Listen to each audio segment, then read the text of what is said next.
There's a lot of new activity on the Cuyahoga River and the inner harbor of Lake Erie. This is Dude. Say hi, Dude. Dude is 6'1", 190 pounds, and loves to be outdoors. This is what Dude will meet on the water in Cleveland.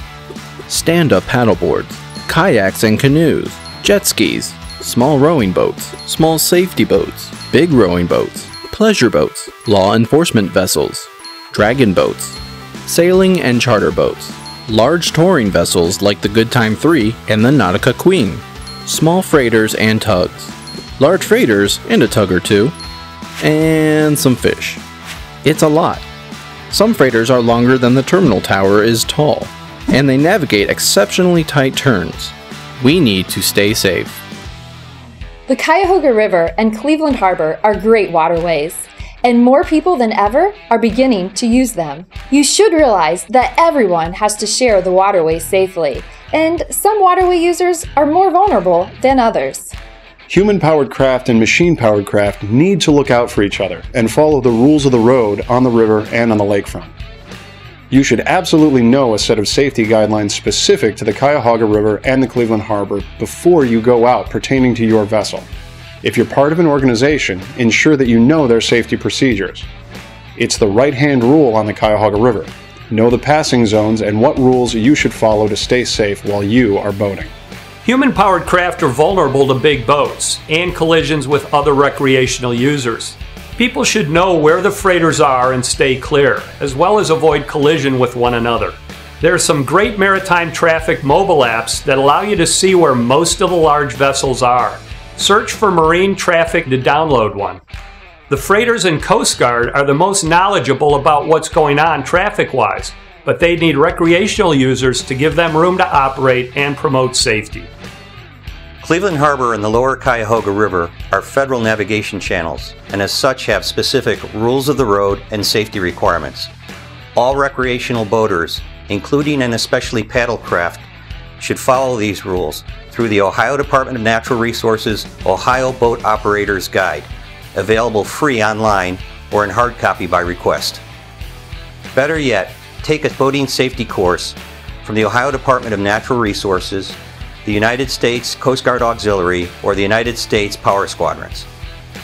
Boating is fun. Come join us on the Cuyahoga River and know before you go.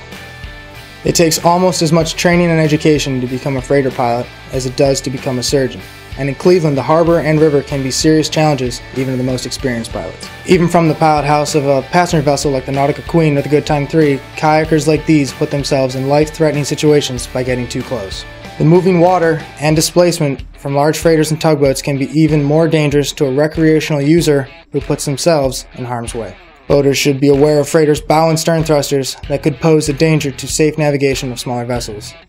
All users should listen to the river and become familiar with the sounds of bridges opening, freighters, and other vessels. Being too close to the thrusters of a freighter can be deadly. Propeller and thruster wash can capsize a boat or push you into a hazardous location. And if you get too close, air bubbles can make you go underwater and sink. The pilots of freighters do a great job timing bridges and turns, but they must concentrate on navigating their vessel. If it's an emergency, Channel 16 can be used to communicate with them. Otherwise, it's best to know where the freighters are and to give them a wide berth.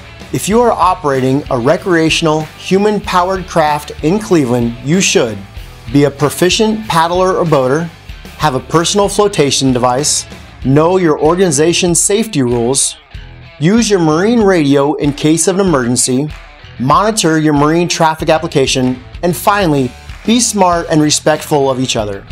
Pleasure craft and jet skis should take extra care to yield and not throw wake that could hurt or capsize human-powered craft or come too close to moving freighters. Stay to the right side of the river if you're in a rowing boat, kayak, canoe, or pleasure craft. You must know how to operate in case of a freighter before you go and how to maneuver around other vessels you encounter. Ask your organization for training. It's everyone's responsibility to stay safe. Never be on or near a turn in the river as a freighter passes. Bow and stern thrusters are frequently used when a freighter navigates a river bend and pose a serious hazard to small craft. Just like on the highway, if you see law enforcement moving on the water, especially with lights and sirens, stay clear and slow speed if you're near. Coast Guard vessels often need to react quickly.